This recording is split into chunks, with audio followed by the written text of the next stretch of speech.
रतनपुर गांव में रमेश नाम का एक लकड़हारा रहता था। रमेश जंगल में जाकर हर रोज लकड़ियां काटता और उनको बाजार में बेचता। इसी से उसके घर का गुजारा होता था। रमेश के घर में एक छोटी बहन और उसकी बीमार माँ रहती थी। लकड़ियां बेचकर जो भी पैसा आता, रमेश उसी से अपनी माँ का इलाज करता और छोटी बहन की जरूरतें भी पूरी करता। रमेश की माँ अक्सर बीमार रहा करती थी, जिसके कारण सारे घर का काम रमेश और उसकी छोटी बहन रूपा को करना पड़ता था। कभी कभी अपने दोनों बच्चों को सुबह से लेकर शाम तक काम करता देख उसकी माँ कहती, मेरे बच्चे कितने बदनसीब हैं, मेरे होते हुए भी इन्हीं को सारे घर का काम करना पड़ता है। अगर मैं थोड़ी सी भी ठीक होती तो अपने बच्चों को अपने हाथ से खाना बनाकर खिलाती और उनका खूब ध्यान रखती। लेकिन माँ की बीमारी ने रमेश और रूपा को समय से पहले ही बड़ा कर दिया था। वो दोनों बच्चे बहुत ही समझदार थे। छोटी बहन रूपा घर का सारा काम करती। वो अपनी माँ और भाई के लिए खाना बनाती, नदी से पानी भर कर लाती और भाई रमेश पूरे घर की जिम्मेदारी उठाता। रमेश अपनी छोटी बहन रूपा से बहुत प्यार करता है। और फिर एक दिन जब रमेश जंगल से लकड़ियां लेकर आता है तो रूपा उसे जोर से आवाज देती है कि भैया जल्दी चलो, माँ की तबीयत बहुत ज्यादा खराब हो चुकी है। रमेश जैसे ही अपनी माँ के पास जाता है, कहता है, माँ तुम ठीक तो हो? देखो मैं आ गया। तुम बिल्कुल भी चिंता मत करो, तुम जल्द ही अच्छी हो जाओगी। लेकिन माँ कहती है, नहीं बेटा, मुझे लगता है कि मेरा अंतिम समय अब निकट आ गया है। मैं अब और ज्यादा नहीं जीऊंगी। बेटा रमेश, जाने से पहले मुझे तुमसे एक वादा चाहिए। तुम मुझसे वादा करो कि मेरे जाने के बाद तुम अपनी छोटी बहन रूपा का एक पिता की तरह ध्यान रखोगे। उसे कभी भी किसी चीज की कमी नहीं होनी चाहिए। और वो रूपा से भी कहती है कि वो भी अपने बड़े भाई को अपने पिता के समान ही समझे। दोनों भाई बहन आपस में बहुत ही प्रेम से रहना। इतना कहकर माँ दुनिया को अलविदा कह देती है और अब दोनों भाई बहन अनाथ हो चुके हैं। उनका एक दूसरे के सिवा इस दुनिया में अब कोई भी नहीं है। अपनी माँ के जाने का गम रमेश बर्दाश्त नहीं कर पाता। वो किसी से भी बात नहीं करता।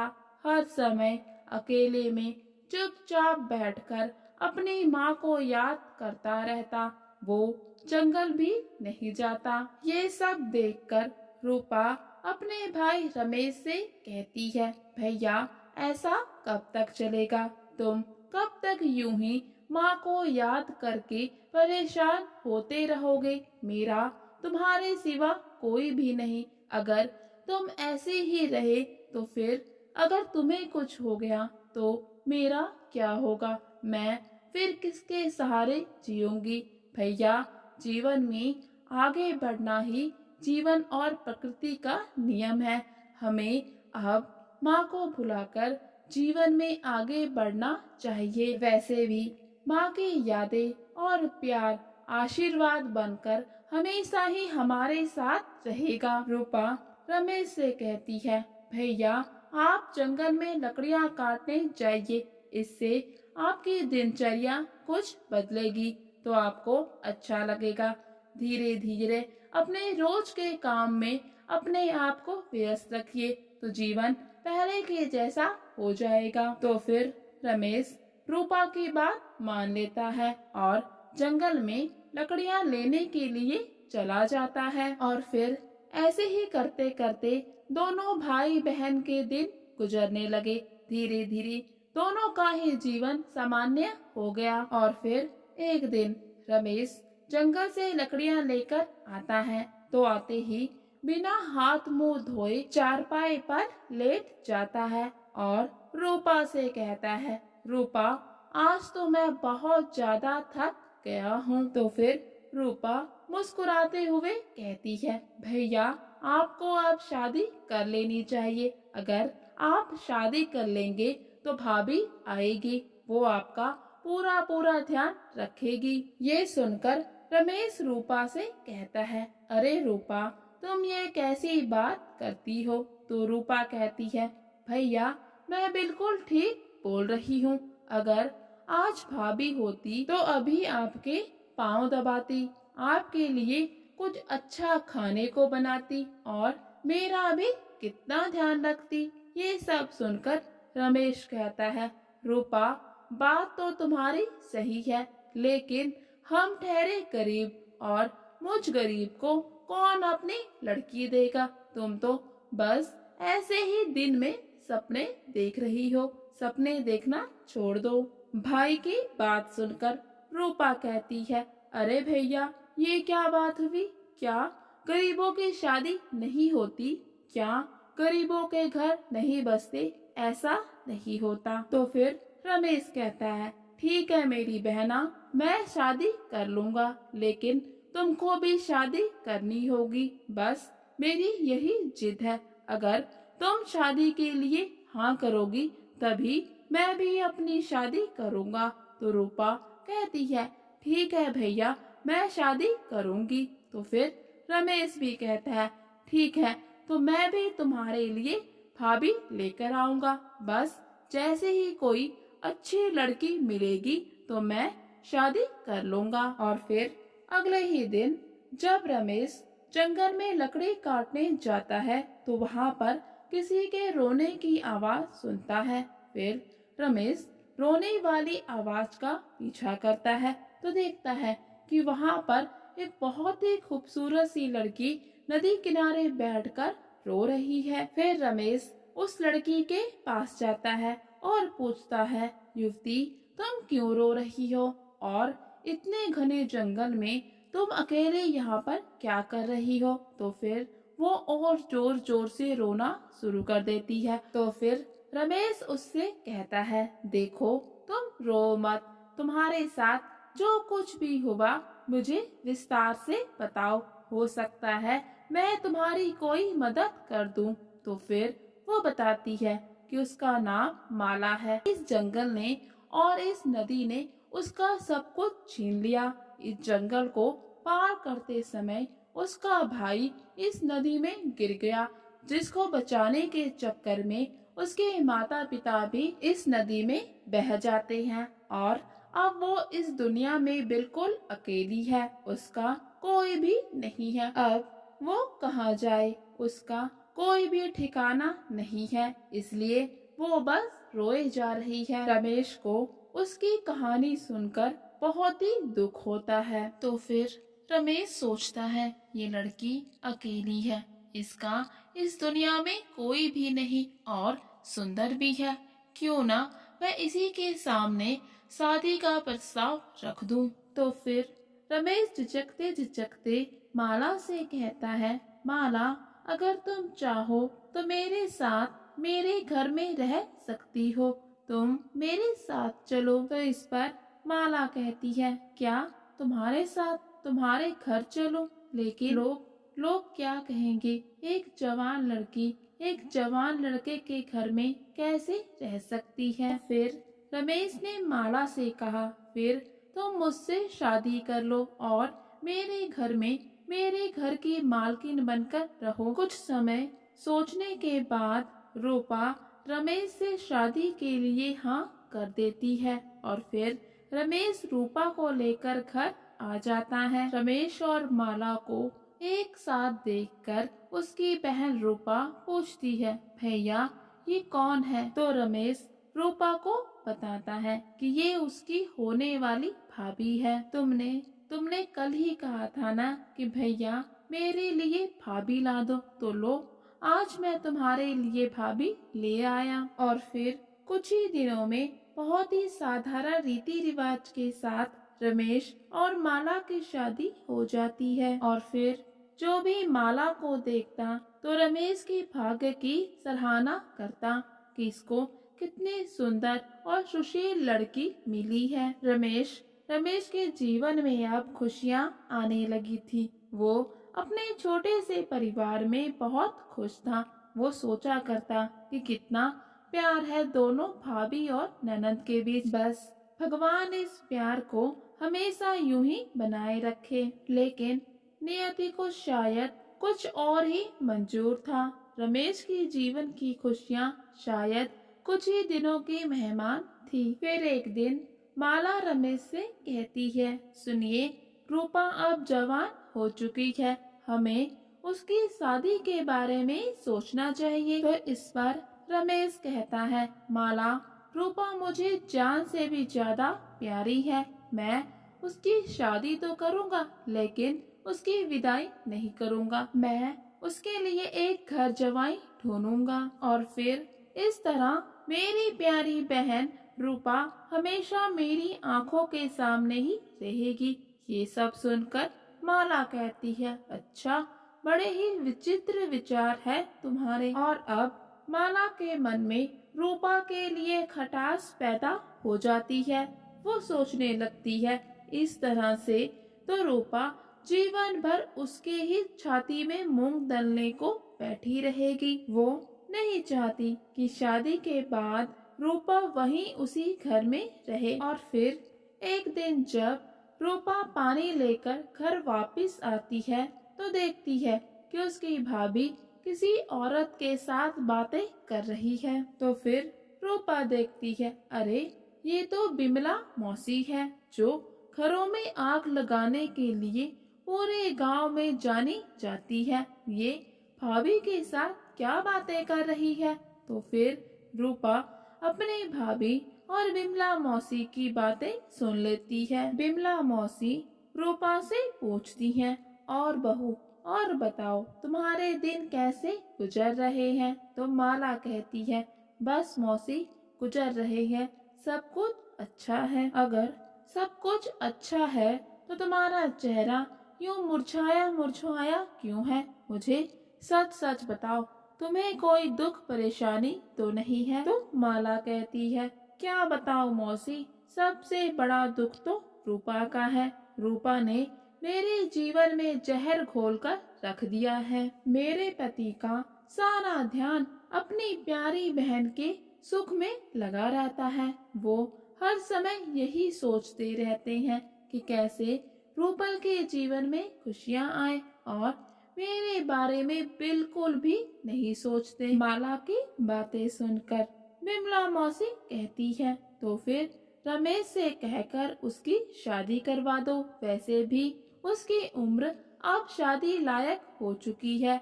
शादी करके विदा होकर वो भी अपने घर चली जाएगी। तो फिर माला कहती है, कहाँ मौसी, मेरे ऐसे भाग्य ही कहाँ कि रूपा शादी करके अपने ससुराल चली जाए। उसके भैया तो उसके लिए घर जमाई ढूंढ रहे हैं ताकि रूपा शादी के बाद भी यहीं पर रहे। मुझे तो रूपा की शादी का कोई भी सुख नहीं मिलेगा, उल्टा मेरे लिए तो काम और ज्यादा बढ़ जाएगा। और फिर मौसी ये सब बातें सुनकर कहती हैं, अरे माला, सच में फिर तो ये सब तुम्हारे साथ रमेश बहुत ही गलत कर रहा है। माला मौसी से कहती है, हाँ मौसी, ये रूपा तो अब जीवन भर मेरे ही सीने में पत्थर बनकर पड़ी रहेगी। मैं क्या करूं। ये सब बातें दूर खड़ी रूपा सुन रही होती है।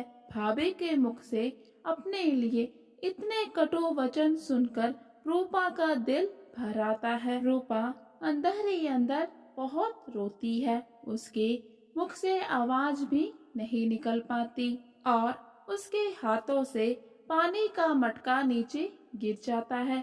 मटका गिरते ही जोर की आवाज होती है, जिसे सुनकर रूपा बोलती है, अरे कौन है वहाँ, और वहाँ पर आ जाती है। भाभी को देखकर रूपा कहती है, अरे भाभी मैं हूँ, आपके सीने का पत्थर। रूपा के मुख से ये सब बातें सुनकर माला घबरा जाती है और फिर चेहरे पर झूठी मुस्कान लेकर बोलती है, अरे रूपा कैसी बातें करती हो, तुम तो मेरी प्यारी और इकलौती ननद हो जो मुझे जान से भी ज्यादा प्यारी है, और तुम ये सब कैसी बातें कर रही हो, आज तुम्हें क्या हुआ है। जिसे सुनकर रूपा कहती है, भाभी दिल पर लगी चोट पर अब तुम झूठे शब्दों की लीपा पोताई ना करो। यहाँ खड़े होकर मैंने तुम्हारी और बिमला मौसी की सारी बातें सुन ली हैं। अब मुझे पता चल गया है कि जिस भाभी को मैं जान से भी ज्यादा प्यार करती थी, मैं उसके लिए सिर्फ उसके सीने का पत्थर हूँ और मुझे किसी के भी सीने में बोझ बनकर नहीं रहना। भाभी आपका घर परिवार आपको मुबारक हो, मैं अब यहाँ पर नहीं रहूंगी। लेकिन रूपा तुम कहाँ जाओगी। कहीं नहीं भाभी, दुनिया बहुत बड़ी है, आप मेरी चिंता ना करें, मैं कहीं भी चली जाऊंगी। तो फिर माला कहती है, ठीक है, अगर तुम जाना चाहती हो तो चली जाओ। और फिर रूपा एक बार अपने पूरे घर को देखती है और फिर वहाँ से चली जाती है।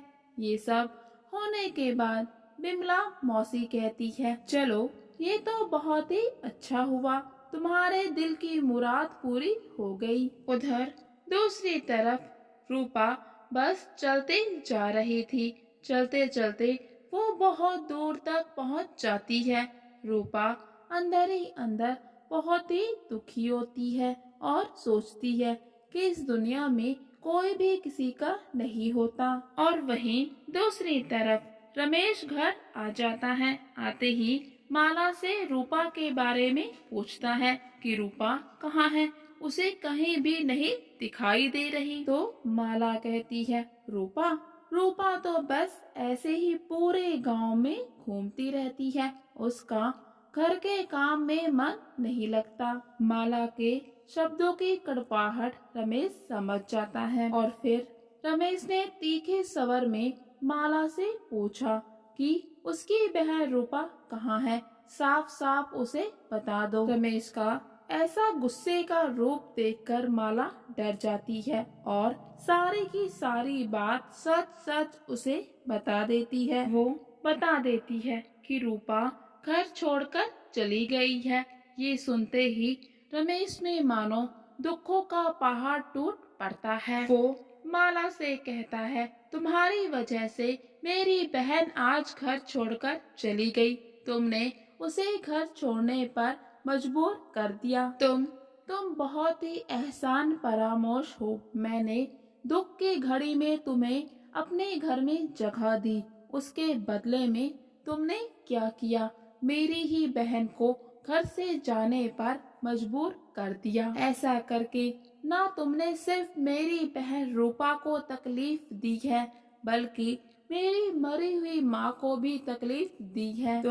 तुम घर की मालकिन बनना चाहती थी ना, लो आज तुम बन गई घर की मालकिन, और मैं भी घर छोड़कर जा रहा हूँ अपनी बहन रूपा को ढूंढने। अब मैं तभी वापस आऊँगा जब मेरी बहन रूपा मुझे मिल जाएगी, नहीं तो जीवन भर तुम्हारी कभी भी शक्ल नहीं देखूंगा। और फिर रमेश घर से निकल जाता है अपनी बहन रूपा को ढूंढने के लिए। वहीं दूसरी तरफ रूपा चलते चलते एक साधु ऋषि के आश्रम के सामने जाकर बेहोश हो जाती है। और फिर कुछ समय के बाद जब रूपा को होश आया तो उसने पूछा कि मैं कहाँ हूँ। तो फिर ऋषि ने कहा, बेटी तुम पुरंदर ऋषि के आश्रम में बिल्कुल सुरक्षित हो। तो रूपा कहती है, ऋषिवर आप मुझे यहाँ क्यों ले आए, मुझे मरने के लिए वहीं जंगल में छोड़ देते, वैसे भी अब मेरे जीने का कोई भी मतलब नहीं रहा। ये सब सुनकर ऋषिवर कहते हैं, बेटी ऐसा क्या हो गया, तुम मुझे अपने जीवन की समस्या बताओ जिसके कारण तुम्हारे जीने की इच्छा नहीं रही। तो फिर रूपा पुरंदर ऋषि को अपने साथ हुई सारी घटना के बारे में बताती है, जिसे जानने के बाद ऋषिजन कहते हैं, बेटी रूपा, तुम्हारे साथ जो कुछ भी हुआ बहुत ही गलत हुआ। तुम्हारी भाभी को ऐसा नहीं करना था, लेकिन इसका मतलब ये नहीं कि तुम जीवन की कठिनाइयों से हार मान लो। तो फिर रूपा कहती है, ऋषिवर, तो फिर मैं क्या करूं? इस विशाल दुनिया में मैं कहाँ जाऊं? कहाँ जाकर अपने रहने का ठिकाना ढूंढूं? तो फिर ऋषिजन कहते हैं, बेटी तुम्हें कहीं भी और भटकने की जरूरत नहीं है। तुम यही आश्रम में मेरी बेटी बनकर रहो। और फिर रूपा आश्रम में ही रहने लगी। वो आश्रम के छोटे मोटे काम करती, उनके लिए जल लेकर आती, फूल तोड़कर लाती, और यही उसकी दिनचर्या का हिस्सा बन चुके थे। उधर उसका भाई रमेश उसे ढूंढते ढूंढते पूरे 11 गांव घूम चुका था। और फिर एक दिन जब रूपा पानी भरकर वापस आती है तो उसको जोर से आवाज आती है, रूपा, ओ रूपा। जैसे ही वो पलट कर देखती है तो उसका भाई रमेश उसको बुला रहा होता है। रमेश अपनी बहन रूपा को देखते ही कहने लगता है, मेरी बहन रूपा, तुम कहाँ थी? मैंने तुम्हें कितना ढूंढा। तुम ऐसे अपने भाई को अकेला छोड़कर क्यों आ गई? रमेश रूपा से कहता है, चलो मेरे साथ घर वापस चलो। तो रूपा कहती है, घर? कौन सा घर? वो तो माला भाभी का घर है, मेरा नहीं। पहले ईश्वर ने मुझसे मेरे माता पिता छीन लिए और फिर मेरी भाभी ने मुझसे मेरे सगे भाई को छीन लिया, और अब मेरा इस दुनिया में ईश्वर के सिवा कोई भी नहीं है।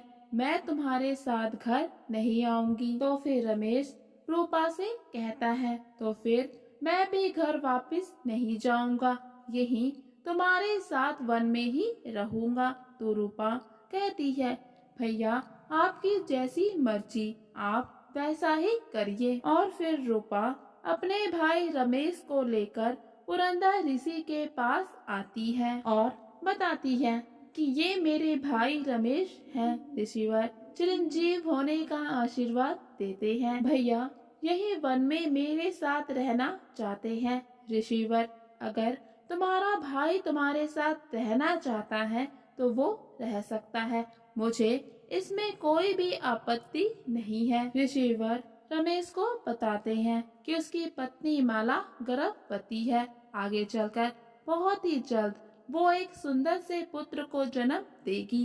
ये सुनकर रमेश हैरान रह जाता है और कहने लगता है, फिर तो उसे अपनी पत्नी के पास जाना चाहिए, उसे इस समय उसकी बहुत ही जरूरत है। तो रिसीवर रमेश को रोक लेते हैं, कहते हैं, अभी ये उचित समय नहीं है, अपनी पत्नी को कुछ समय और अकेला रहने दो। और वहीं दूसरी तरफ माला के घर में अब खाने को अनाज खत्म हो चुका है और उसको भूख प्यास सताने लगती है। ऐसी हालत में ना तो वो कहीं काम कर सकती है और ना ही भूखे प्यासे रह सकती है। तो फिर वो अपने पड़ोस में रहने वाली राधा के पास मदद के लिए जाती है और कहती है, बहन मुझे इस समय पैसों की सख्त जरूरत है, तुम थोड़े से पैसे देकर मेरी मदद कर दो तो बड़ी कृपा होगी। ये सुनकर राधा कहती है, अरे पैसे? किस बात के पैसे? क्या तुमने रखे थे यहाँ पैसे? यहाँ मुंह उठाकर चली आए, कहीं और जाकर मदद क्यों नहीं मांगती? मेरे पास क्यों आई हो? ऐसी कड़वी बातें सुनकर माला मन में बहुत ही दुखी होती है और बहुत ही अपमानित महसूस करती है। वहाँ से वापस आ जाती है और फिर माला को बिमला मौसी का ख्याल आता है। वो कहती है, बिमला मौसी मुझे बहुत ही मानती है। मैं उनसे मदद मांगने जाती हूँ तो वो कभी भी मना नहीं करेगी। और फिर माला बिमला मौसी के पास मदद के लिए पहुँच जाती है। माला को देखते ही बिमला बोलती है, अरे बहू, आओ आओ, आज तुम यहाँ का रास्ता कैसे भूल गई? तो माला कहती है, क्या बताऊं मौसी, तुम्हारा बेटा तो अपनी बहन रूपा की तलाश में चला गया और यहाँ घर पर खाने के लिए अनाज का एक भी दाना नहीं है। आप थोड़े से पैसे देकर मेरी मदद कर दीजिए, मैं बाद में आपके पैसे लौटा दूंगी। तो उस पर मौसी कहती है, देखो बहू, बाकी सब कुछ तो ठीक है, लेकिन मुझे ये भिखारियों की तरह गिड़गिड़ाना और मांगने वाले लोग बिल्कुल भी पसंद नहीं है। तुम अच्छी खासी तो हो, कहीं काम धंधा कर कर थोड़े पैसे क्यों नहीं कमा लेती? ऐसे दर बदर कब तक भटकती रहोगी? और फिर माला दिन भर मेहनत मजदूरी करती और रात में रूखी सूखी खाकर अपने दिन गुजारती और फिर सोचती, काश आज यहाँ पर मेरे पति